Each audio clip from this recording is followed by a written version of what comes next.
Hey y'all, it's Kalen. So, going to do the war recap from our war versus the Aklanon tribe a little early. It's fitting because the war has been over for a very long time. I think it was somewhere around 2 hours and 15 minutes into war. The score was 81-8. And we got the 90th star. Bankai got the 90th star for us with 13 hours and something left. I mean, it's just ridiculous. Just not a very strong clan. Just to give you some perspective, they have 165 wins. They're in a level 11 clan. We have 181 wins. We're a level 10 clan, and we just hit level 10. So we have 16 more wins. We got 43 losses, right?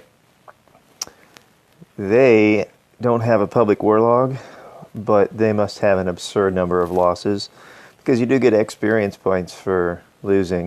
You just don't get the full benefit. They must have an absurd number of losses. Anyhow, this recap is kind of a combination recap and tribute because as we scroll down here, you can see Eris is no longer in the clan. Pink is no longer in the clan. Eris has decided to basically resign from the game. He's prioritizing life stuff. He's finishing school, has exams coming up, he said, where he's going to be really swamped up until June, and then clinic hours start and things like that. So he made a smart move to put like career and life stuff ahead of the game. But a lot of us are going to miss seeing Eris and having him as a part of the team.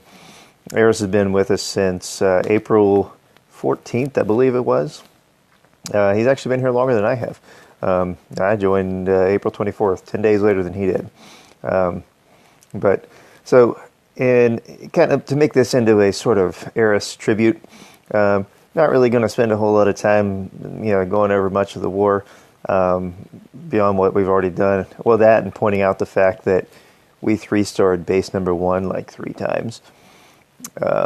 Mitch, Moss, and Immortal, all 3-starred the top base. We're getting the hang of this Town Hall 10 stuff, so that's a big plus.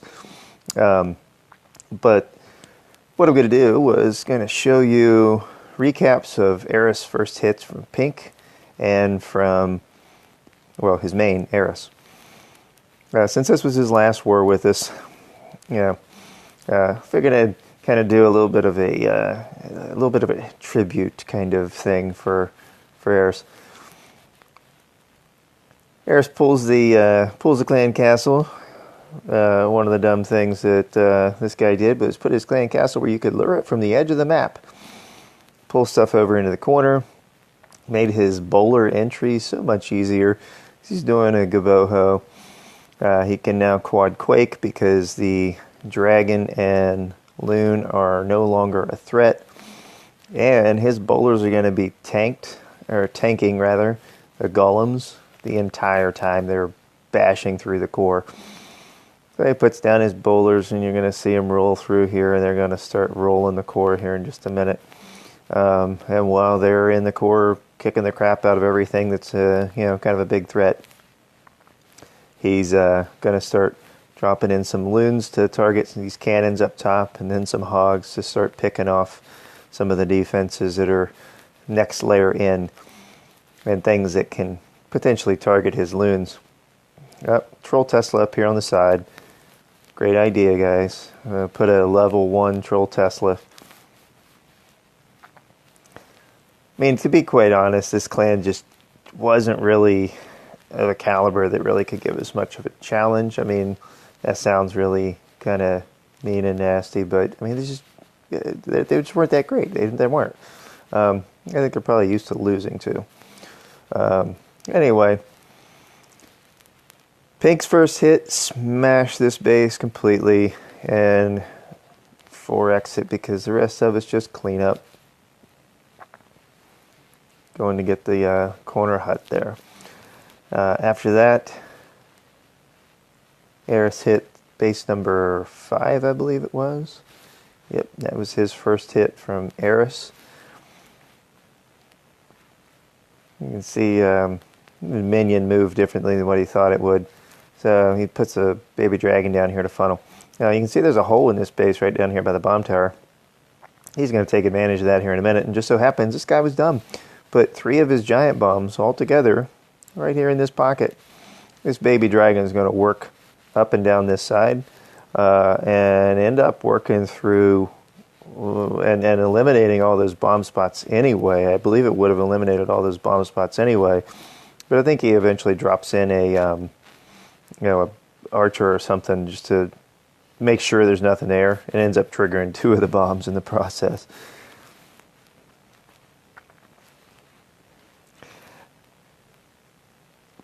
Part of his entry didn't go quite the way he wanted to. I think his king got smashed pretty early.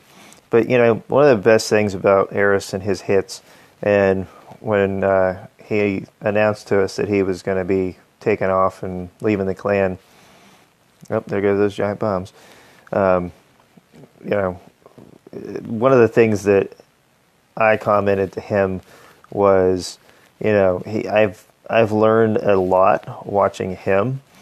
I think he was the first of our clan members that I saw starting to work on and try to get the feel for Gaboho. He might not have been the very first one, but he was one of the first ones. Eris was never afraid to kind of do the inventive new stuff, and pays off whenever you're not afraid to try something different. And Eris had an eye for bases that, quite honestly, he sees the way things are going to go better than almost anybody in the clan. I think in the band chat, Warriors commented that Eris leaving is going to, he's been a pillar of Rogue Elite for quite some time. One of the longest tenured members that we have, and seeing him go, there were a lot of, even after he left the band chat, a lot of people posted sad faces because it kind of sucks seeing him go. Big asset to the clan, unfortunately. He has other real life stuff that he needs to focus on more than the game. So, I'm gonna hate seeing him go. I've learned a lot watching him. He's doing what's best for him. So definitely best of luck, Eris. I hope that I know Warrior said he was going to share this link with you on the forums. I hope you get the chance to see this. Truly appreciate it, and it's been a pleasure warring with you, bud. Best of luck, career and life-wise. All right? Okay, guys. Take care. Have a good one.